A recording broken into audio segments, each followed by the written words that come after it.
Əgər axtarışda Jomon Group yazsanız, rəsmi sayt dərhal sizə cavab verəcək. Şirkət 1993-cü ildə təsis edilib. Cinin dövlət korporativ registrini açırsınız. Orada ağappaq yazılıb ki, Jomon Group Komi hüquqi şəxsi. LTD 2004-cü ilin 11 mayında qeydiyyatdan keçib. Adətən bütün ifsalar məhz belə uyğunsuzluqlar üzərində qurulur. Elə bil növbəti bir firildaqdır, şirkət yası barədə yalan danışır. Amma mən dərindən araşdırmağa başlayanda, məhz bu uyğunsuzluq qarşımızdakının qazanc üçün yaradılmış gözəl saytlı növbəti bir layihə deyil, daha maraqlı bir şey olduğunun ilk sübutu oldu. Bu kanal ümumiyyətlə sablon uğur hekayələri və korporativ təqdimatlar haqqında deyil. Biz burada elmi ekspedisiya və ya tədqiqatçı qrupu kimi işləyirik.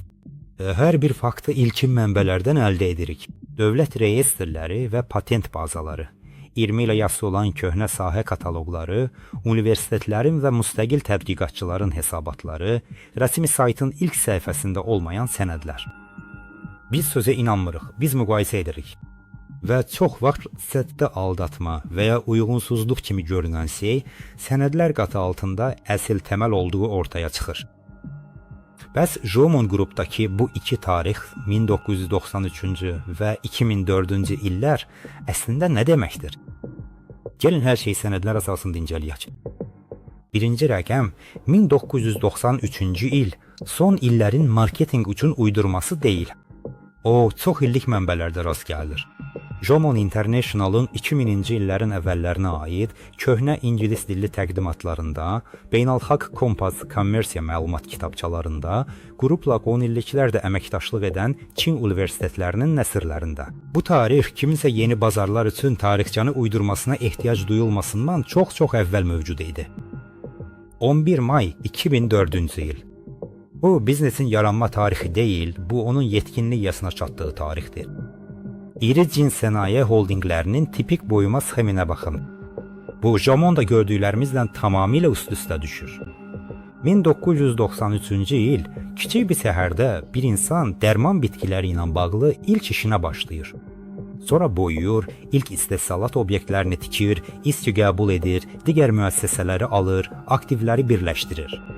Və yalnız 2004-cü ildə artıq bir neçə ayrı biznes idarə etmə altında olduqda vahid bir idarəedici holding şirkəti yaradılır. Dövlət reyestrində Jomon Group adı ilə gördüyümüz məhz budur. Bu aldatma deyil, real, canlı sənaye biznesi üçün standart bir təcrübədir. Heç kim holdingi isə baslamazdan bir gün əvvəl qeydiyyatdan keçirmir. O, 10 illiklər ərzində kiçik bir istan boyuyub formalaşır. Və məhz bu fakt, yəni şirkətin dünən gözəl bir logo ilə peyda olmaması, sıfırdan böyük bir struktura qədər olan yolu öz ayaqları ilə keçməsi. Bu, bundan sonra təhlil edəcəyimiz o nəhəng binanın təməlinə qoyulan ilk çox əhəmiyyətli kərpiçdir. Bilirsiniz, bu tarixləri araşdırarkən nəyi başa düşdüm? Mən skeptik mövqedən başladım, iki fərqli rəqəm gördüm və düşündüm, vəssalam, növbəti bəzəqli hekayədir. Amma sənədləri araşdıranda başa düşdüm ki, xeyr, bu əksinə, PR ucun hissə-hissə yığılmayan əsl biznesin əlamətidir. O, cindən kənarda tanınmazdan əvvəl uzun illər yaşayıb, boyuyub və inkişaf edib. Amma ən təəccüblüsü hətta bu da deyil. Çünki sonra biz araşdırmaya başladıq ki, bu şirkət tam olaraq harada yerləşir, onun divarları arxasında nə gizlənir, bu illər ərzində o necə və hansı qədim əczacılıq brendlərini uzva yerləşdirib. Və o zaman biz elə məqamlarla rastlaşdıq ki, bunlar Jomon Group'un niyə hələ də geniş ictimaiyyətə az məlum olduğunu, lakin buna baxmayaraq bir çox ictimai əczacılıq korporasiyalarının həsəd apara biləcəyi resurslara sahib olduğunu izah edir. Bu barədə tədqiqatın növbəti hissəsində. Analitiklər bir əczacılıq şirkətini təhlil edərkən adətən dərhal hesabatlara basfırırlar. Dövriyyə, patentlərin sayı, top menecerlər, dərman portfeli. Mənsə əksimi edəm. Baxdığım ilk şey qeydiyyat şəhadətnaməsinin ilk səhifəsindəki ünvandır. Və məhz orada hüquqi şəxsin yerləşdiyi yerin qeyd olunduğu adi sətirdə mən Jomon Group'un bütün real gücünün izahını tapdım. Heç bir korporativ bukletdən oxunması mümkün olmayan bir izah. Jomon Group'un baz qərargahı rəsmi olaraq Hebey əyalətinin Ango şəhərində yerləşir. Nə Sanxay, nə Pekin, nə də uzqoydələnləri və innovasiya parkları ilə Guangzhou. Çinin mərkəzində, ölkə xaricində Demək olar ki, heç kimin tanımadığı kiçik bir şəhər. Amma ənənəvi Çin təbabəti dünyasında Anqo sadəcə bir şəhər deyil, bura müqəddəs torpaqdır. Onun rəsmi tarixi statusu var və bu belə səslənir: Çinin minillik dərman xammalı paytaxtı. Təsəvvür edin, artıq 2000 ildən çoxdur ki, hələ bizim eradan əvvəl məhz burada bütün Asiyadan gələn ticarət yolları kəsişirdi. Məhz burada bütün Göylər İmperiyasının hər yerindən dərman bitkilərinin gətirildiyi ən böyük imperator yarmarkaları keçirilirdi. Burada o sirlərini babadan nəvəyə oturan bitki emali ustaları yasayırdı. Burada sonradan bütün ənənəvi Çin təbabətinin əsasını təşkil edən keyfiyyət standartları formalaşırdı. Bu əlverişsiz yer sahənin ozunun boyuyub yetişdiyi məkandır. Sarab üçün Bordo, brilyantlar üçün Antwerpen, startaplar üçün Silikon vadisi kimi. Sadəcə Anqonun tibb mərkəzi kimi tarixi bu yerlərin hamısının birlikdə götürülmüş tarixindən daha qədimdir. Baxın, bu şirkətə obyektiv olaraq faktlarla nə verir? Cimon zavodundan yarım saatlıq məsafədə ölkənin ən böyük dərman xammalı topdan satış bazarı, xüsusi temperatur və rütubət rejimlərinə malik, yüzlərlə ixtisaslaşdırılmış ambar və heç bir universitetdə yetişdirilməsi mümkün olmayan unikal mütəxəssislər zəmləsib. Onlar bu bilikləri ana sudu ilə əldə.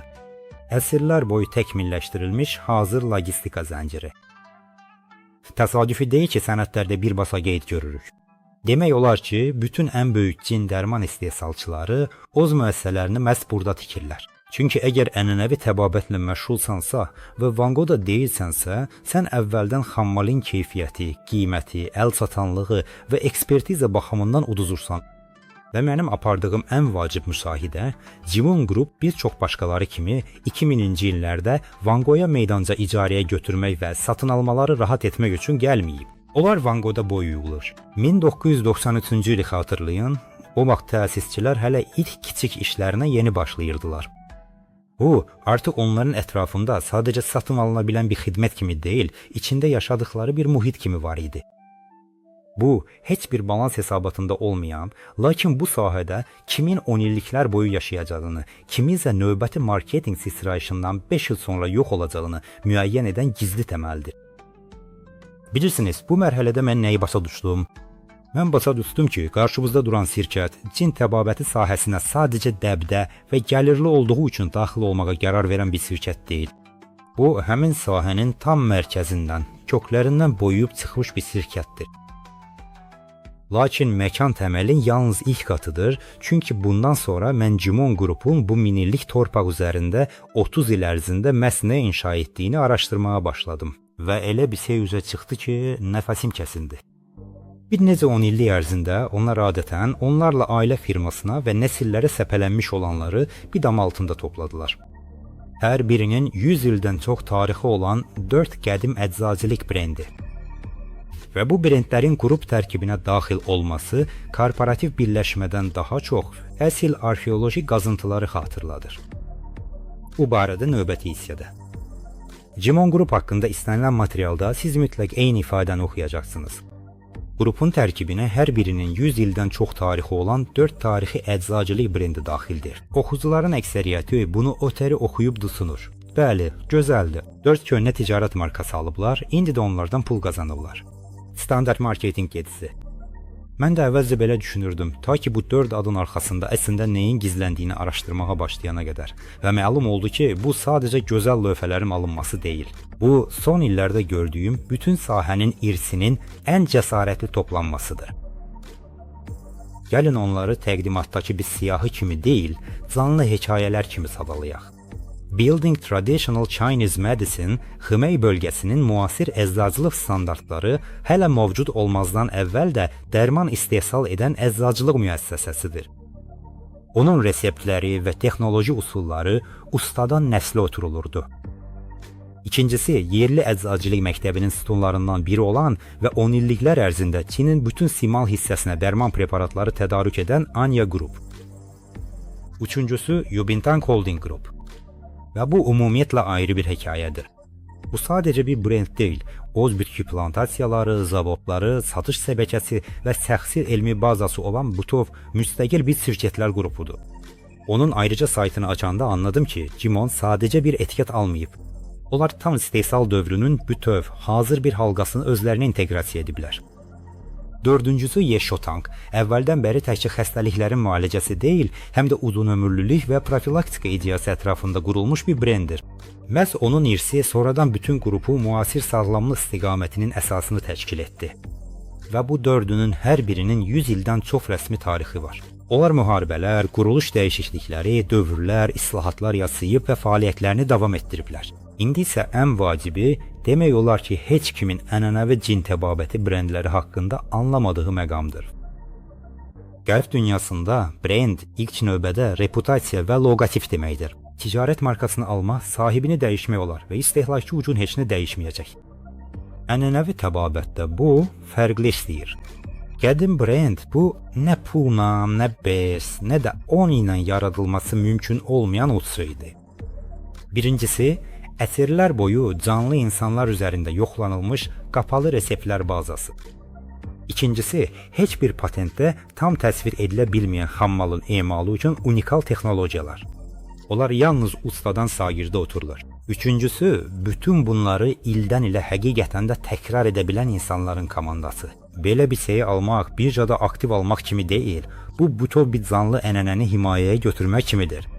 Sadəcə pul ödəmək kifayət deyil, bunu qoruyanların etibarını qazanmaq lazımdır. Və Cimon Group özünün 33 illik tarixi ərzində mümkünsüz etdi. O, bütün bu irsi ehtiyatla addım-addım vahid idarəetmə altında topladı. Onu sindirmədi, müasir sablonlara uyğunlaşdırıb dəyişmədi, əksinə qoruyub saxladı və vahid bir sistem halına gətirdi. Sadə dillə desək, bu, sanki bir şirkətin Avropanın Napolyon dövründən bəri fəaliyyət göstərən ən qədim və əfsanəvi apteklərini bir dam altında toplaması, onların bütün ustalarını və gizli reseptlərini qoruyub saxlaması və bütün bunları vahid, saz bir mexanizm kimi işləməyə məcbur etməsi kimidir. Tədqiqatın bu mərhələsində mənim dünya görüşümdə bir donus nöqtəsi baş verdi. Mən Cimon qrupu artıq yaxşı marketinqi olan növbəti orta səviyyəli əczacılıq şirkəti kimi qəbul etməyi dayandırdım. Anladım ki, onlar sadəcə biznes qurumur, başqa yerlərdə çoxdan yoxa çıxmış, əriyib getmiş və itirilmiş biliklərin bir növ canlı arxivini, xəzinəsini yaradırlar. Lakin irsi qoruyub saxlamaq üçün yalnız yarısıdır. Çünki qədim reseptlə bir ustanın nəzarəti altında 1 kiloqram preparat hazırlamaqla, sənaye avadanlıqlarında ildə milyonlarla qablaşdırma istehsal edərək, insanların 100 il əvvəl ona qoyduqları bütün xüsusiyyətləri tam şəkildə qoruyub saxlamaq arasında böyük fərq var. Və burada biz bütün araşdırmamızın ən təsirli kəsfinə cin ənənəvi təbabəti istehsalçılarının 90%-də analoqu olmayan Cimon qrupu istehsal sisteminə yaxınlaşırıq. Bu barədə növbəti hissədə. Ənənəvi cin təbabəti dünyasından hər hansı bir şirkəti araşdırarkən ilk növbədə bir sual verirəm. Satdığınız məhsulu özünüz istehsal edirsinizmi? Yoxsa siz sadəcə kənardan hazır məhsul alıb, onu gözəl şəkildə qablaşdırır və öz brendiniz altında satırsınız? İnanın, bazardakı 10 məşhur brenddən 9-u məhz ikinci variantdır. Onların gözəl saytı və gürultulu vədləri var, lakin qapılarının arxasında cəmi bir kiçik qablaşdırma sexi, otun yetişdiyi tarla ilə sizin əlləriniz arasında isə onlarla vasitəci var. Və mən Cimon qrupun istehsal strukturunu araşdırmağa başlayanda anladım ki, bu məhz o nadir 10-cu hissədir. Onlar rəqiblərin mütləq əksəriyyətində olmayan bir sistem qurublar və bu sistem şirkətdəki digər hər şeyi tamamilə izah edir. Rəsmi olaraq Cimonun bütün materiallarda qeyd etdiyi sadə bir düsturu var. Bir mərkəz üstə yal altı ixtisaslaşdırılmış istehsal bazası. Adətən bu, növbəti bir korporativ suar kimi qəbul edilir. Amma sənədlər və reyestrlər üzrə araşdırdıqda, bu 10 illiklər sonrasına qədər düşünülmüş ciddi bir mühəndislik sxemidir. Vango mərkəzi, meydancası, keyfiyyətə nəzarət sisteminin beyni və ürəyidir. Əsas laboratoriya, distribusiya, strategiya. Ətrafdakı altı baza isə prosesləri qarışdırmadan hər biri özlər tapşırığı üçün nəzərdə tutulub. Xammalın yetişdirilməsi və ilkin emalı bazası, klassik əczacılıq bazası, tabletlər, kapsullar, granullar, həblər. İçkilərdən aktiv maddələrin ekstraksiyası bazası, funksional qidalanma və ixtisaslaşdırılmış pəhriz məhsulları bazası, təbii kosmetika bazası, daxili bazar və ixrac üçün logistika qovsağı. Eyni konveyerdə həm dərmanların, həm də sampunun hazırlandığı xaos yoxdur. Hər bir proses təcrid olunub, tənzimlənib və o standartlarına uyğun fəaliyyət göstərir. İndi isə ən vacib məqam, hansı ki demək olar ki, heç kim bunu dilə gətirmir. Baxın, ənənəvi tip istehsalçısının adi zənciri necə görünür? Fermer otu yetişdirir, birinci topdan satışı alır, ikincisi yenidən satır, emalcı ekstrakt hazırlayır, istehsalçı qarışdırır, qablaşdırır və satır. 6-7 həlqə. Hər bir mərhələdə səhv, xammalın dəyişdirilməsi, saxlama şəraitinin pozulması və ya novun saxtalaşdırılması mümkündür. Ən pisi də odur ki, sonda heç kim tabletin içində tam olaraq nə olduğunu və onun haradan gəldiyi dəqiq deyə bilmir. Cimon qrupda bu zəncir fərqli görülür. Oz toxumları, oz sahələri, oz qurutma və emal prosesləri, oz ekstraksiyaları, oz istehsalatları, oz keyfiyyətə nəzarət sistemləri, oz logistikaları. Heç bir vasitəçi, heç bir kənar həlqə yoxdur. Onlar məhsulun yolunun hər bir millimetrinə tam nəzarət edirlər. Və bu, dünən yaranmış bir PR ideyası deyil. 2004-cü ilin köhnə təqdimatında bir qeyd tapdım. Elə həmin vaxt holdingin qeydiyyatdan keçdiyi ildə onlar təxminən 90 hektar sahəsi olan ilk üzvü becərmə bazasının təməlini qoydular. İndi bu sistem 10.000 muldan çox əraziyə qədər boyuyub. Bu, yaxşı becərmə təcrübəsi standartına uyğun olaraq tam nəzarət altında olan 667 hektar özəl və müqaviləli sahə deməkdir. Yəni, tam dövriyyəli strategiya onlarda 20 il əvvəl qoyulmuşdu.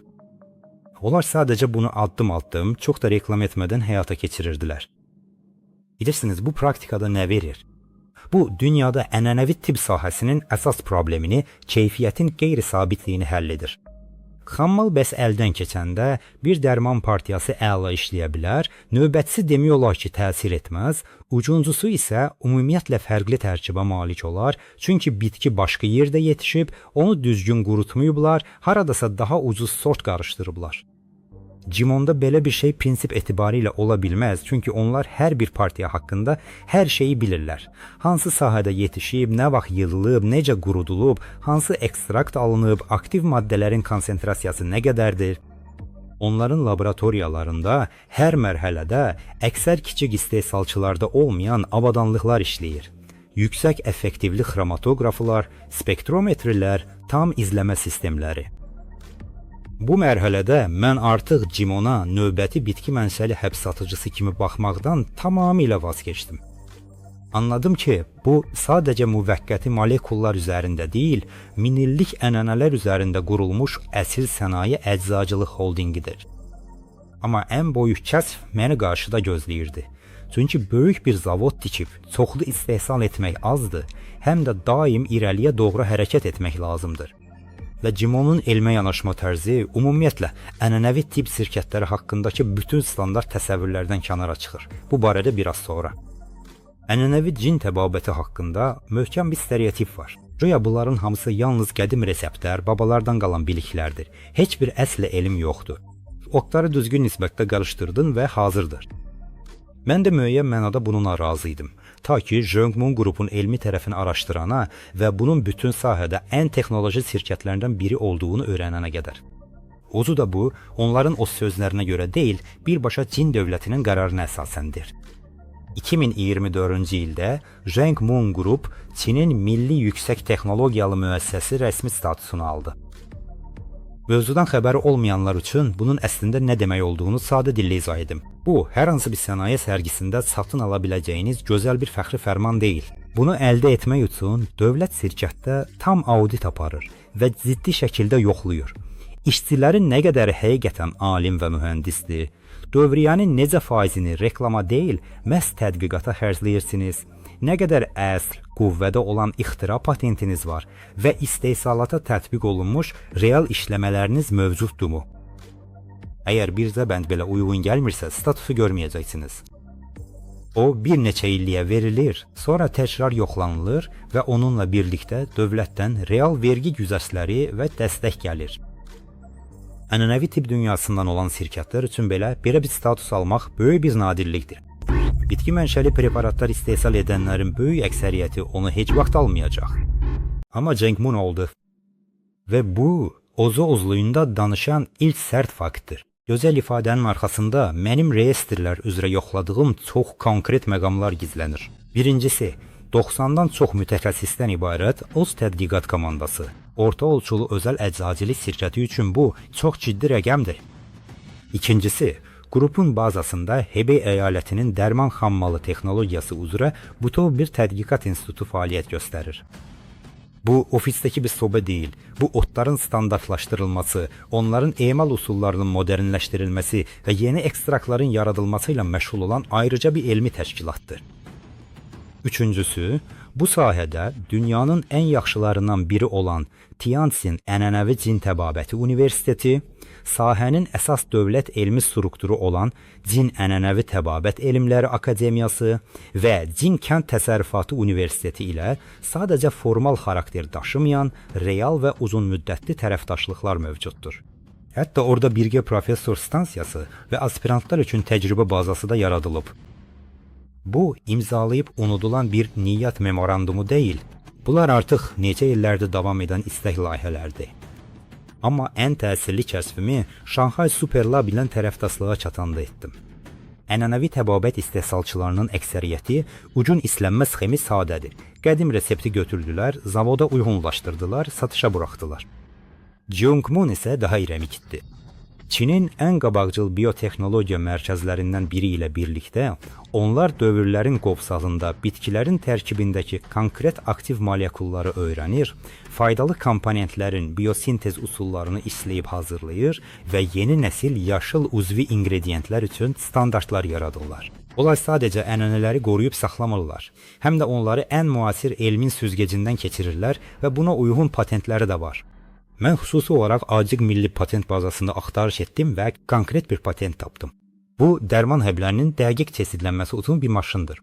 Qutu dizaynı ucun patent deyil, gözəl bir ad deyil, istehsalın keyfiyyətini artıran və yararsız məhsul sayını azaldan real mühəndislik həllidir. Və onların belə işləmələri müxtəlif hesablamalara görə 56 ilə 100-dən çox arasındadır. Üstəlik, bütün yeni məhsullar üçün təməl rolunu oynayan 16 mindən çox ənənəvi və uyğunlaşdırılmış düstur bazası. Şirkətdə bunu qısa bir düsturla adlandırırlar. Ənənə, üstəgəl müasirlik, üstəgəl intellekt, üstəgəl elm. Və ən əsası, bu saytın əsas səhifəsindəki bir sual deyil, bu sənədlərlə təsdiqlənmiş, həqiqətən istəyən bir modeldir. Bu mərhələdə köhnə stereotipim tamamilə qırıldı. Anladım ki, Jiongmun qrup bir seçim deyil, ya qədim mudriklik, ya da müasir elm.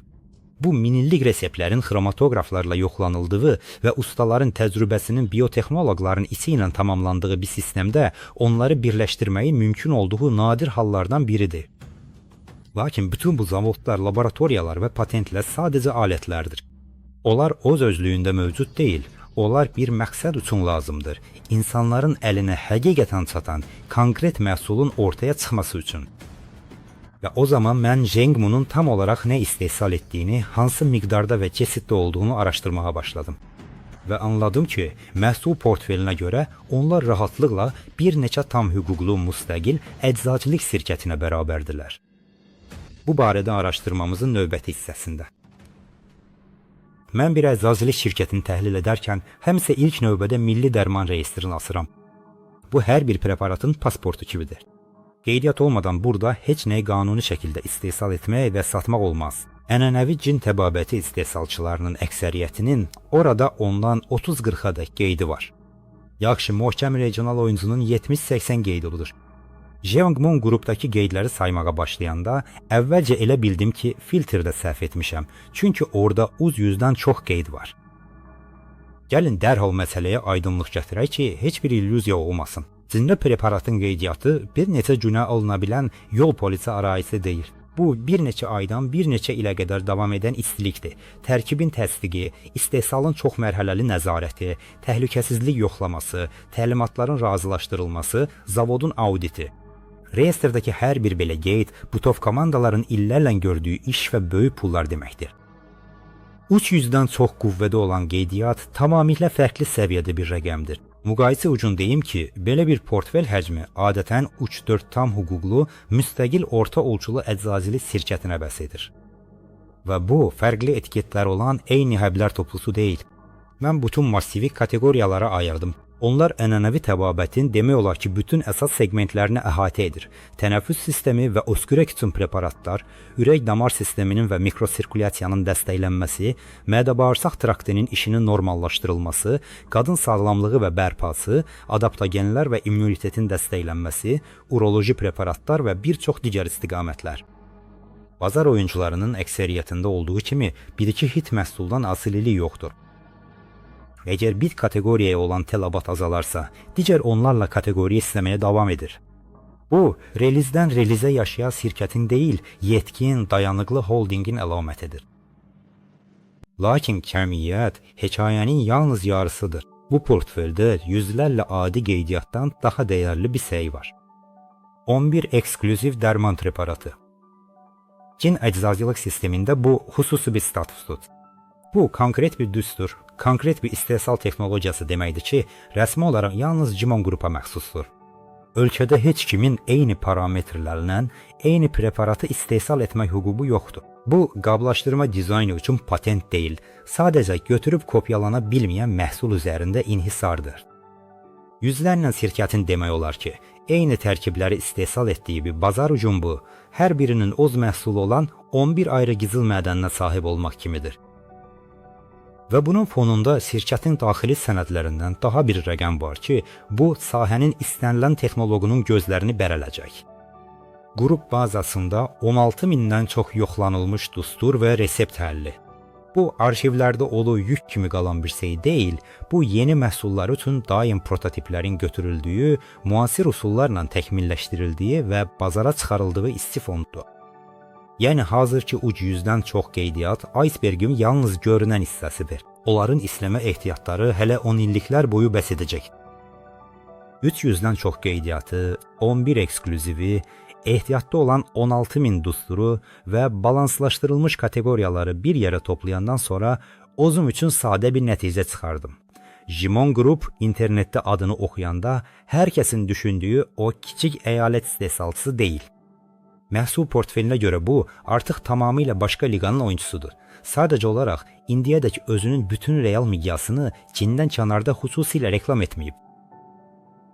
Amma bir sual var ki, bir tədqiqatçı kimi mənə rahatlıq vermir. Bütün bu zavodlar, patentlər, yüzlərlə dərman, əgər bunların həqiqətən qaydalara uyğun istehsal olunduğuna dair müstəqil və ciddi nəzarət yoxdursa və bunlar sexdə pustar üsulundan hazırlanırsa, heç bir dəyərə malik deyil. Ona görə də biz daha sonra istənilən əczaçilik biznesinin ən darixdirici, quru və ən vacib hissəsinə daxil olduq. Lisenziyalar, sertifikatlar, dövlət mükafatları və Çin dövlətinin özünün Cimon Group şirkətini necə qiymətləndirməsi.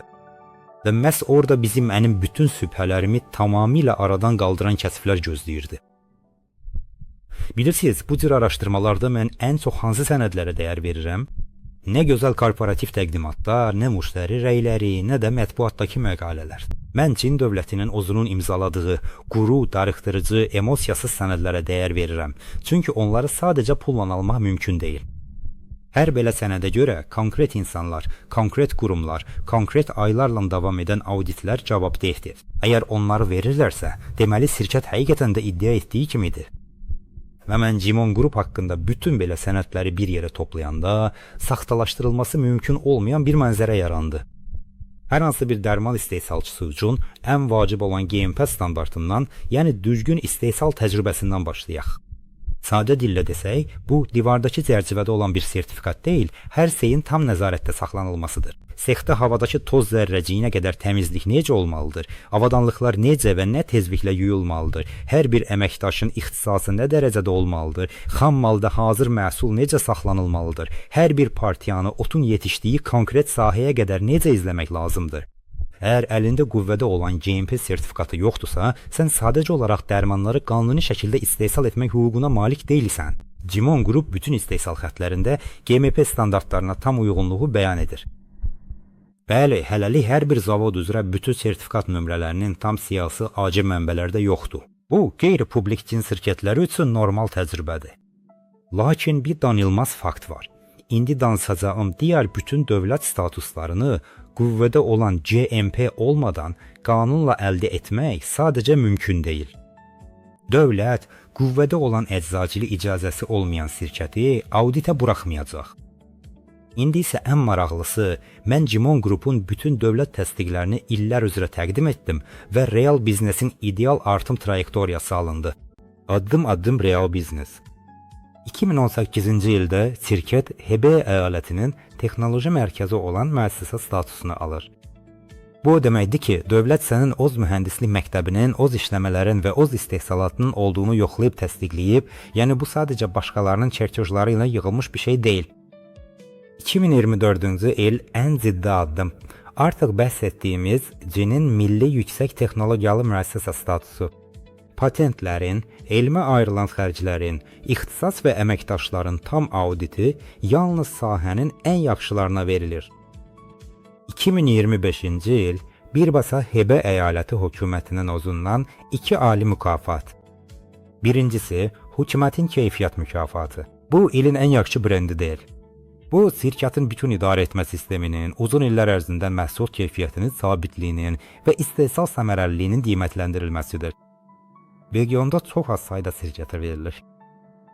İkincisi, aqrar sənaye sahəsinin əsas müəssisəsi statusu təsdiqləyir ki, şirkət həqiqətən də tarladan hazır məhsula qədər tam bir zəncir qurub, kənd yerlərində iş yerləri yaradır və OZ ətrafındakı bütün regional iqtisadiyyatı inkişaf etdirir. Bu tariflərə baxın. Bu gözəllik xatirinə bir ildə alınmış təsadüfi mükafatlar toplusu deyil. Bu dəqiq bir məntiqdir. Əvvəlcə texnologiyalar hazırlamağı bacardığını sübut edirsən, sonra yüksək texnologiyalı bir şirkət olduğunu sübut edirsən, daha sonra isə bütün işinin keyfiyyətinə görə yüksək qiymət alırsan. Belə bir ardıcıllığı almaq, saxtalaşdırmaq və ya yerlərini dəyişmək mümkün deyil. O, yalnız şirkət həqiqətən ildən ilə boyuyub inkişaf etdiyi ortaya çıxır. Mən şirkətin bütün nailiyyətlərini xüsusi olaraq 2 yerə böldüm. Birinə pulla əldə edilə biləcək şeyləri, sərgilərdəki yerləri, sahə assosiasiyalarından nominasiyaları, gözəl diplomları yığdım, digərinə isə yalnız dövlətin aylarla davam edən yoxlamalardan sonra birbaşa verdiyi şeyləri. Beləliklə, Roman Qrupun ikinci yigini o qədər çəkilidir ki, hər hansı mümkün şübhəni üstələyir. Özəl bir əczaçılıq şirkəti 7 il ərzində ardıcıl olaraq bir dövlət statusunun ardınca digərini aldıqda. Bu artıq marketinq məsələsi deyil, bu fakt məsələsidir. Qarşımızda kağız üzərində bir layihə deyil, dövlətin dərman istehsalına icazə verdiyi, texnoloji, yüksək texnoloji və 75 milyon əhalisi olan bütöv bir əyalətdə keyfiyyətinə görə ən yaxşılardan biri kimi tanıdığı real bir müəssisə var. Yekun nəticəyə gəlməzdən əvvəl korporativ jurnalistlərin və blogerlərin demək olar ki, heç vaxt etmədikləri bir şey etdim. Mən Roman Qrupun bütün dünya üzrə açıq mənbələri əsasında tam müstəqil auditini apardım. Mənzilin dövlət korporativ reyestrlərini, patent bazasını, dərman vasitələri reyestrlərini, böyük qalmaqallar və borclarla bağlı məhkəmə bazalarını, universitet arxivlərini və hesabatlarını, 20 il əvvələ aid köhnə sahə kataloqlarını araşdırdım. Şirkətin mövcud olduğu bütün müddət ərzindəki rəqəmsal izi, kənar mənbələrdəki müstəqil qeydlər. Mən ilk növbədə təsdiqlər deyil, ziddiyyətlər axtarırdım. Mən burada və indi sizinlə birlikdə qurduğumuz bütün mənzərəni dağıdacaq bir şey axtarırdım. Və bilirsiniz nə tapdım? Mən demək olar ki, tam uyğunluq tapdım. Hüquqi şəxs real olaraq mövcuddur. 2004-cü ilin 11 mayında qeydiyyatdan keçib. Bütün ilkin məlumatlar birə-bir üst-üstə düşür. Bu bir günlük firma deyil, virtual layihə deyil, Virginia adalarında bir poçt qutusu deyil. Bu əsl CİN özəl şirkətidir. 1993-cü ildən bəri olan tarixçə təkcə şirkətin saytı ilə deyil, müstəqil mənbələrlə də təsdiqlənir. Bu tarix universitet nəsrlərində, köhnə məlumat kitabçalarında, elmi müəssisələrlə əməkdaşlıq sənədlərində öz əksini tapıb, hansı ki, onların Roman haqqında yalan danışmaqda heç bir marağı yoxdur. İllərlə davam edən böyük məhkəmə qalmaqalları, borc hekayələri və ya reputasiya fəlakətləri yoxdur. 30 illik biznes üçün bu, demək olar ki, müstəsna bir təmizlik göstəricisidir. Şirkətin rəqəmsal izi 10 illiklərə uzanır.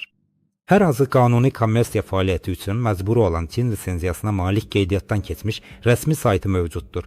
Çoxillik korporativ xəbərlər, sərgilərdə, konferanslarda və dövlət proqramlarında iştirak izləri mövcuddur. İstehsalat, elmi və xammal fəaliyyəti kənar mühadicələr tərəfindən təsdiqlənib. Universitetlər onlar haqqında tələbələrin təcrübə keçməsi üçün fəaliyyət göstərən istehsalat meydançası kimi yazırlar. Dövlət orqanları onlara elə statuslar verirlər ki, onları hər kəsə vermirlər. Sektor assosiasiyaları onları öz üzvlüyünə qəbul edirlər. Qısaca desək, şirkətin açıq mənbələrdən yoxlanıla bilən bütün əsas bəyanatları təsdiqləndi. Daxili sənədlərə çıxış olmadan 100% təsdiqlənməsi mümkün olmayan məqamlar tamamilə real görünür və asqar edilmiş faktların heç biri ilə ziddiyyət təşkil etmir. İndi isə ən əsası, bütün bunları nə üçün etdiyimizə gələk. Toplanmış bütün faktların məcmusuna əsasən bir tədqiqatçı kimi mənim şəxsi müstəqil nəticəm. Jamon Group ənənəvi cin təbabəti və sağlamlıq sənayesi sahəsində tam dövriyyəli, real, böyük və özəl əczacılıq holdingidir. Startup deyil, internet layihəsi deyil, başqasının istehsalı üçün marketinq örtüyü deyil, vasitəci deyil. Bu 1993-cü ildə kiçik bir şəhərdə, kiçik bir istdən başlayaraq bu gün 30 ildən artıq fasiləsiz tarixə, dünya ənənəvi təbabətinin mərkəzində yerləşməyə, əsirlik irsə malik 4 əczacılıq brendinə və bir mərkəz üstəgəl 6 baza sisteminə sahib bir struktura çevrilən şirkətdir. Tam istehsal dövrü 667 hektar özünə məxsus və nəzarət olunan dərman bitkiləri sahələri, 300-dən çox qeydiyyatdan keçmiş dərman preparatı və 11 eksklüziv məhsul, öz elmi bazası, patentləri, institutları, ən yaxşı universitetlərlə tərəfdaşlıq, milli yüksək texnologiyalı müəssisə statusu və hökumətin ən yüksək mükafatları. 20 ildən artıq müddətdə dünyanın onlarla ölkəsinə real ixrac. Mənim 10 ballıq skalayımla qiymətləndirmədən asılı olmayaraq Cimon Qrupa 10 baldan möhkəm 8 verirəm. İstehsal tarixi və məhsul portfelinə görə 5, elm, patentlər və xammal inteqrasiyasına görə 4 üstəgəl, beynəlxalq tanınma və maliyyə şəffaflığına görə isə 3, necə ki Titaydan olan qeyri-ictimai özəl cins şirkətinə yaraşır. Və ən əsası, onlar araşdırmamızın lap əvvəlində təsvir etdiyim obrazla tam uyğunluq təşkil edirlər. Bu, bazara sadəcə indi sağlamlıq satmaq dəbdə olduğu üçün gələn növbəti oyuncu deyil. Bu, sahənin öz mahiyyətindən boyayan, onun köklərini mənimsəyən, irsini toplayan və artıq 3-cü 10 illikdir ki, onu inkişaf etdirməyə davam edən bir şirkətdir. Bilirsiniz, bu araşdırmanın lap sonunda mən nəyi anladım? Biz sadə bir sualla başladıq. Cimon Group əslində nədir? Və qeydiyyatla bağlı iki qəribə tarixdən başlayaraq altında minillik kökləri olan nəhəng, çox dadlı bir struktura qədər yol keçdik. Və bu cür hekayələrin 90%-ində olduğu kimi, hər yeni fakt qatil şirkəti ifsa etmədi. Əksinə, hər yeni qat onun altındakı təməli yalnız dərinləşdirdi və möhkəmləndirdi. Tapılan hər bir sənəd bu nəhəng binaya daha bir kərpic əlavə edirdi.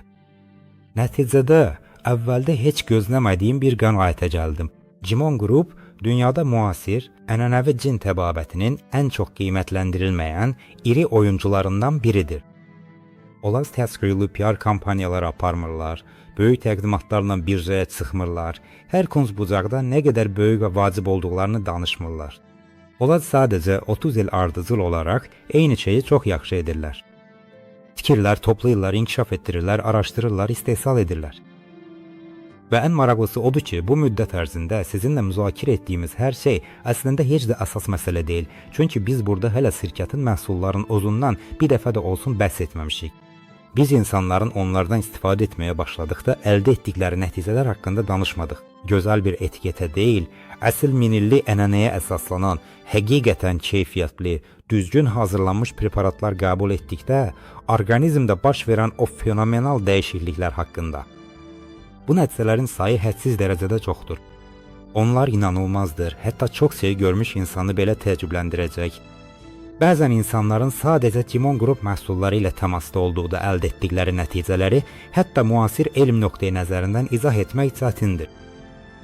Lakin bütün bunlar tamamilə ayrı, dərin bir araşdırmanın mövzusudur və biz bu kanalda onu mütləq davam etdirəcəyik, çünki yalnız təməli əsaslı şəkildə araşdırdıqdan sonra onun üzərində qurulanları həqiqətən qiymətləndirmək olar.